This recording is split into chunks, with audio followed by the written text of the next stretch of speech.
అయితే తిరగబడుతున్న జనం ఎవరి మీద తిరగబడుతున్నారు? ప్రభుత్వం మీద, ప్రభుత్వ ఎమ్మెల్యేల మీద తిరగబడతా ఉన్నారు. జనం క్లారిటీతోనే ఉన్నారు అబ్బా, జనం పిచ్చ క్లారిటీతో ఉన్నారు.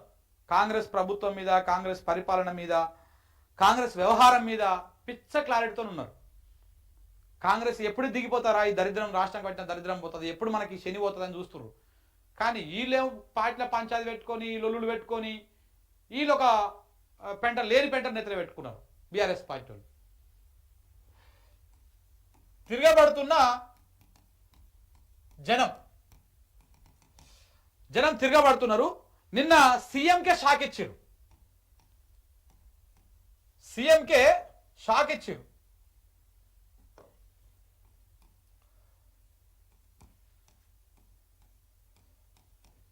సీఎంకే షాక్ ఇచ్చారు. ఎట్లా తిరగబడుతున్నారు? ఊర్లకు ఎమ్మెల్యేలు పోతే, కాంగ్రెస్ ఎమ్మెల్యే కన్ను పడితే చాలు జనం తిరగబడుతున్నారు. చుట్టుముట్టు రౌండ్ చేసేస్తున్నారు. మనం చూసినాం వెడమ బొజ్జ ఖానాపూర్ ఎమ్మెల్యే, ఆయన మీద రైతులు అట్లా తిరగబడ్డారు. అట్లా ఏ ఎమ్మెల్యే చూసినా కానీ ఆ ఎమ్మెల్యే మీద తిరగబడుతున్నారు జనం. అలాగనే నిన్న సభ పెట్టిండు సంగారెడ్డినా పెట్టింది నిన్న సభ రేవంత్ రెడ్డి గారు. ఆ సభల జనము ఆయన మాట్లాడుతుంటే ఎట్లా వెళ్ళిపోయిర్రో ఆ ప్రభుత్వం మీద, రేవంత్ రెడ్డి గారి మీద ఉన్న వ్యతిరేకతకి అదొక నిదర్శనం. ఆ అంశాల గురించి మాట్లాడదాం ఇప్పుడు మనం. ఒకసారి ఇక్కడ చూడండి మిత్రులారా,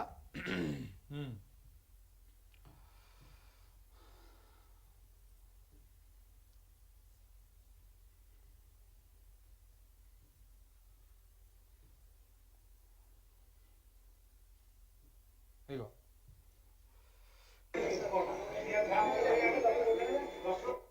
ధాన్యం కొనుగోలు చేయాలని చెప్పేసి ఇగో కాంగ్రెస్ ఎమ్మెల్యే జారే ఆదినారాయణ, ఖమ్మం ఎమ్మెల్యే అయినా జారే ఆదినారాయణ ఆయనను రైతులు నిలదీస్తా ఉన్నారు.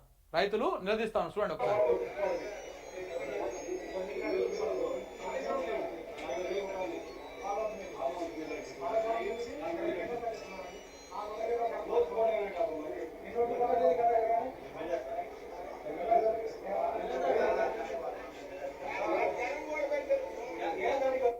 ఇట్లా రైతులు ఆయన నిలదీస్తా ఉన్నారు. ఎప్పుడు కొంటారు ఈ వడ్లు, ఎప్పుడు కొనుగోలు చేస్తారు, ఏ రకంగా చేస్తారు? ఇగో చూడండి. ఇగో కాంగ్రెస్ ఎమ్మెల్యే నిలదీసిన ప్రజలు ధాన్యం కొనుగోలు ఆలస్యం అవుతుందని, మిల్లర్లు తమను దోచుకుంటున్నారని కాంగ్రెస్ ఎమ్మెల్యే జారే ఆదినారాయణ నిలదీసిన రైతులు. భద్రాద్రి కొత్తగూడెం జిల్లా అన్నపరెడ్డిపల్లి మండలము గుంపెన గ్రామంలో కొనుగోలు కేంద్రంలో మిల్లర్లు ఒక క్వింటా ధాన్యానికి 140 రూపాయల లంచం డిమాండ్ చేస్తున్నారని చెప్పేసి ఆగ్రహం వ్యక్తం చేసిరంట. కౌలుకు తీసుకొని వ్యవసాయం చేస్తుంటే మిల్లర్లు లంచాల పేరు మీద పీక్కు తింటున్నారని, ప్రభుత్వం కౌలు రైతులకు ఇస్తారని చెప్పినటువంటి 12,000 ఎప్పుడు ఇస్తారని ఎమ్మెల్యేని నిలదీసిరంట. ఎంతో కష్టపడి అప్పు చేసి పెట్టుబడి పెట్టి సాగు చేస్తే ప్రభుత్వం కనీసం పట్టించుకోవట్లేదని చెప్పేసి ఆ ఎమ్మెల్యే మీద ఈ రైతులు సీరియస్ అయ్యింది.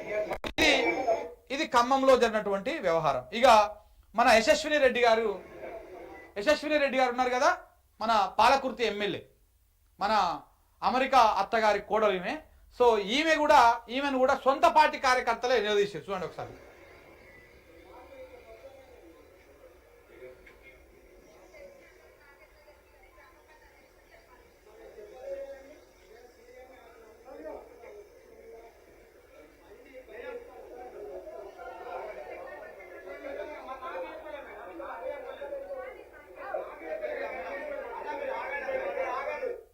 ఇట్లా ఇగో ఆయన మాట్లాడుతుంటే ఇక ఈ చుట్టుపక్కల ఉన్నటువంటి వాళ్ళు తిరగబడతారు. సొంతంగా మాకే చెప్పలేదు. ఏంది సమస్య ఏంటిది?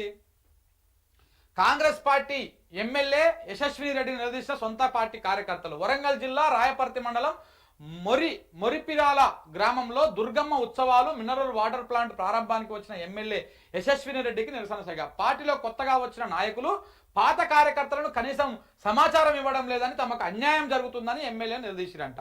సో ఒక సైడ్ ఏమో రైతులని నిలదీస్తారు, ఇంకొక సైడ్ ఏమో సొంత పార్టీలో ఉన్నటువంటి వాళ్ళు కూడా నిలదీస్తా ఉన్నారు.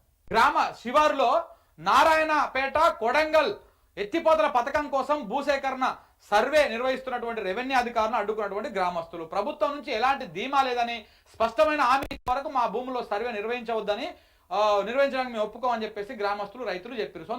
సొంత జిల్లాలో ఇది పరిస్థితి.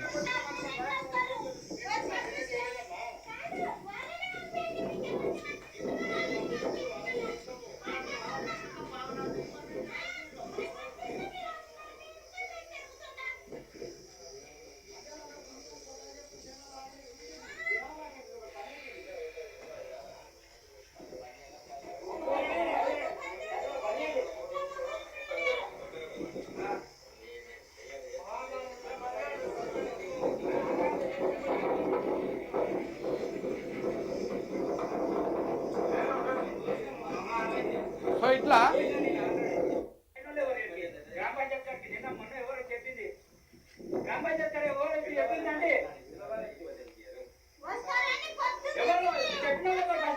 సో ఇట్లా సర్వేకి వచ్చేటువంటి అధికారులను కూడా వాళ్ళు తిప్పి వెనకకు పంపారు. దాంతోపాటు నిన్న వెడమ బొజ్జు ఒకసారి చూపిస్తాయి, ఆయనను కూడా ఇట్లా రైతులు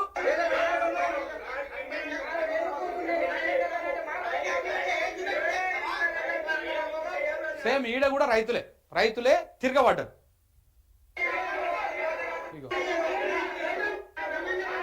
ఇది ఇంకా ఇప్పుడు ముఖ్యమంత్రి గారి సభకు నిన్న జనము ఎట్లా వచ్చి పోతా ఉన్నారో, జనం ఎట్లా పోతున్నారో అది ఇక్కడ చూపిస్తాం మీకు. ఇగో ముఖ్యమంత్రి మాట్లాడుతుంటే జహీరాబాద్ నియోజకవర్గం సభలో సీఎం రేవంత్ రెడ్డి ప్రసంగిస్తుండగానే మాట్లాడుతుండగానే జనం ఎట్లా వెళ్ళిపోతారో చూడండి ఒకసారి. ఇగో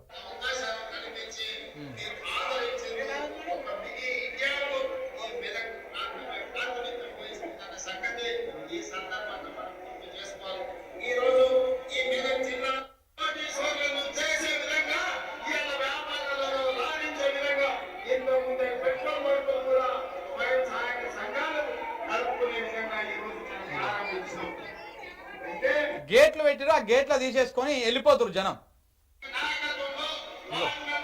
ఇక్కడ మాట్లాడుతున్నారు చూడండి, సీఎం గారు ఇక్కడ మాట్లాడుతున్నాడు, ఎల్ఈడి స్క్రీన్ లో కనపడుతున్నది, జనం ఏం వెళ్ళిపోతా ఉన్నారు చూడండి.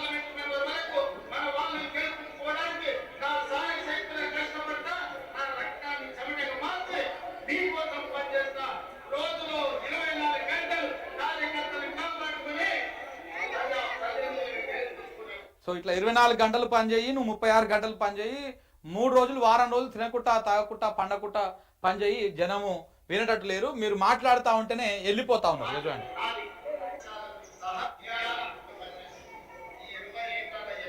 మొత్తం జాతరకు పోయినట్టే ఉన్నది, వెళ్ళిపోతున్నారు చూడండి. ఇది నిజంగా కూడా జనం తిరుగుబాటు అనుకోవచ్చు, జనము తిరుగుబాటు అనుకోవచ్చు. ఒకవైపు జిల్లాలల్లో ఎమ్మెల్యేలు పోతే ఎమ్మెల్యేల మీద సొంత పార్టీ కార్యకర్తలు తిరగబడుతురు, రైతులు తిరగబడుతురు, నిలదీస్తుర్రు, మా ధాన్యం ఎప్పుడు కొనుగోలు చేస్తారని.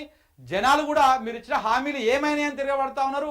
ఇటు ఖానాపూర్ ఎమ్మెల్యే కానీ, ఇటు యశస్విని రెడ్డి కానీ, ఇంకో ఖమ్మం ఎమ్మెల్యే కానీ, ఇట్లా ఏ ఎమ్మెల్యేదైనా అదే పరిస్థితి. ఊరలకు పోతే చాలా మంది ఎమ్మెల్యేలు నియోజకవర్గాలకు పోదలేరు, పోయినా కానీ క్యాంప్ ఆఫీస్ దగ్గర కోతురు, ఎమ్మెల్యే క్యాంప్ ఆఫీస్ దగ్గర కోతురు, ఆడ కూర్చుంటారు, ఆడ వచ్చిన వాళ్ళతో మాట్లాడుతురు, మమ్మ అనిపిస్తారు, వస్తురు. వాళ్ళు గ్రామాలకు పోయి నిలబడేటువంటి పరిస్థితి లేదు, ఎందుకంటే ప్రజలు మొత్తం తిరగబడుతున్నారు. ఏ ఎమ్మెల్యే కూడా ఊర్లకు పోయి మీకు ఏం సమస్యలు ఉన్నాయి అన్ని సార్ట్ అవుట్ అయినాయి అని ఒక్క మాట అంటే జనం, ఊర్లో ఉన్న జనం ఒక్కసారి ఎగబడతారు. మీరు ఏం చెప్పారు, ఏం చేస్తున్నారు, ఏమవుతున్నది అని చెప్పేసి. అంత వ్యతిరేకత వచ్చింది పార్టీ మీద, ప్రభుత్వం మీద, స్థానిక ఎమ్మెల్యేల మీద, కాంగ్రెస్ పార్టీ ఎమ్మెల్యేల మీద. ఇంత అయినా కానీ ఇంకా కాంగ్రెస్ వాళ్ళకి సోయి వస్తలేదు. ఇంకా గిట్లా సభలు పెట్టుకుంటా, ఆ సభలకు కూడా ముఖ్యమంత్రి మాట్లాడుతుంటే జనము మరి ఏం మాట్లాడుతున్నాడో ఇందాము, ఏమైనా అక్కడికి వచ్చే ముచ్చట చెప్తున్నాడా ఇందామన్నటువంటి దాంతో ఉంటారు. కానీ ఆయన మాట్లాడే స్టార్ట్ చేయగానే వీళ్ళు వెళ్ళిపోతున్నారు. ఆ గేట్లు తీసుకొని ఇట్లా జాతరకు వచ్చినట్టు వెళ్ళిపోతా ఉన్నారు. అంటే ప్రభుత్వం మీద ఎంత వ్యతిరేకత ఉన్నది, స్వయంగా ముఖ్యమంత్రి రేవంత్ రెడ్డి మీద ఎంత వ్యతిరేకత ఉన్నది. వ్యతిరేకత అని చెప్పలేము, దీన్ని కోపం అంటారు. వ్యతిరేకతనేమో కొంత మంచి పనులు చేస్తే, ఇంకేమన్నా కొంత డ్యామేజ్ని కంట్రోల్ చేస్తే, లేకపోతే ప్రజలకు 10 స్థానం కాడ 5 ఇస్తే, మంచి పని కొంత అటో ఇటో చేస్తే కొంత వ్యతిరేకత తగ్గుతుంది. కానీ కోపం అంత ఈజీగా తగ్గదు. కోపం ఉంది వాళ్ళకు, రేవంత్ రెడ్డి మీద, రేవంత్ రెడ్డి సర్కార్ మీద కోపం వచ్చింది. తిడుతున్నారు, బూతులు తిడుతున్నారు, ఉట్టినే తిడతారు, కడుపులో మండితేనే తిడతారు, ఎవరైనా ఎంత నష్టం జరిగితే తిడతారు. సో కాబట్టి ఈ రకంగా తిడుతున్నారు అంటేనే అంత కోపం ఉన్నట్టు, అంత వ్యతిరేకత కంటే మించిపోయింది ప్రభుత్వం మీద ఉన్నట్టు. మరి రేవంత్ రెడ్డి గారు ఇప్పటికైనా గ్రహించాలి, ప్రజలు ఏమనుకుంటున్నారు. మేము 10 ఏళ్ళ అధికారంలో ఉంటాం, 20 ఏళ్ళ అధికారంలో ఉంటాం, మొత్తం మేమే తెలంగాణ రాష్ట్రాన్ని ఏళ్తాం చివరి దాకా ఆఖరి దాకా అని చెప్పేసి మాట్లాడుతూ ఉన్నారు. వారు అర్థం చేసుకోవాల్సింది ఏంటి, గ్రౌండ్లో ఏమున్నది. ఇంకా కుట్ర రాజకీయాలు చేద్దాం, ఈ పార్టీని చీల్చుదాం, ఆ పార్టీని చీల్చుదాం, లేకపోతే వాళ్ళతోనే ఒక రాజకీయం చేపిద్దాం, వీళ్ళతోనే ఒక రాజకీయం చేపిద్దాం, ఇట్లాంటివన్నీ బంద్ పెట్టండి. రాష్ట్ర ప్రయోజనాల కోసం, రాష్ట్రం కోసం ఇప్పటికైనా కొంత పాటు పడండి. రేపు ఇక సీజన్ వస్తున్నది, ఇవాళ 24 తారీఖు, ఇంకా 4 రోజులు పోతే ఆనాకాలం సీజన్ స్టార్ట్ అవుతుంది. విత్తనం తత్తి రూపాయి ఉంటుంది రైతుకి ఏడా. వాళ్ళకు పెట్టుబడి కావాలి, మీరు ఇస్తున్నటువంటి ఆ పెట్టుబడి సాయం ఎకరానికి 15,000, ఇవ్వండి, గా పని చేయండి, గా ముసలిళ్ళకి పింఛన్లు ఇవ్వండి. మా దగ్గర పైసలే లేవు, మేము అడక తింటున్నాం, రాష్ట్రం ఆగం అయిపోయింది అంటావు, నువ్వు 100 పోటీలు నిర్వహిస్తావు 300 కోట్లు పెట్టి. 300 కోట్లు పెడితే ఎన్ని ఊర్లకు ఎంతమంది రైతులకు రైతు బంధు ఇవ్వచ్చు? 300 కోట్లు అండి. మహా అయితే ఒక ఊరికి ఓ 10, 15, 20 లక్షలు పెట్టేస్తే ఒక ఊరికి మొత్తానికి రైతు బంధు వచ్చేస్తా, వచ్చినపాటి ఊరికి ఓ 100-200 ఇండ్లు ఉన్నటువంటి ఊరికి. అలాంటి 300 కోట్లు అందాల బాంగల కోసం తలగబెట్టిండు. వాళ్ళు ఏం చేసిర్రో ఏమైందో, ఆ 300 కోట్లు నీళ్ళు తాగినట్టు తాగిరు, పోయిరా ఉన్నారా? ఇంకా అయిపోలే, ఇంకా ఉంది అది. దాన్ని కూడా పట్టించుకుంటుండే, అసలు పత్రికలు కూడా పట్టించుకుంటలేవు. చివరికి వాళ్ళ పత్రికలు వాళ్ళ ఛానళ్ళు కూడా పట్టించుకుంటలేవు. అందాల పోటీలు ఏందో, అవి ఎందుకు నిర్వహిస్తూ ఉన్నారో, దేనికోసం నిర్వహిస్తూ ఉన్నారో ఏంటిదో ఎవరికి తెలియదు. ఇంకేనో నిన్నమన్నా చూసాను సోషల్ మీడియాలో, వాళ్ళకంట ఎంతో బంగారం పెడుతున్నా, ఎంతనో తులమా 2 తులాలా 30 తులాలా? ఓ కోడిక. ఇట్లా ఎవరి సొమ్ము ఎవరి పాలు అయిపోతుందో చూసుకోవాలి. ఇట్లా ప్రజలు తిరగబడతా ఉన్నారు, సొంత పార్టీ కార్యకర్తలు తిరగబడతా ఉన్నారు. రేవంత్ రెడ్డికి అసలు సినిమా ముంగలపడి చూపించేటువంటి అవకాశాలు చాలా స్పష్టంగా కనపడతా ఉన్నాయి.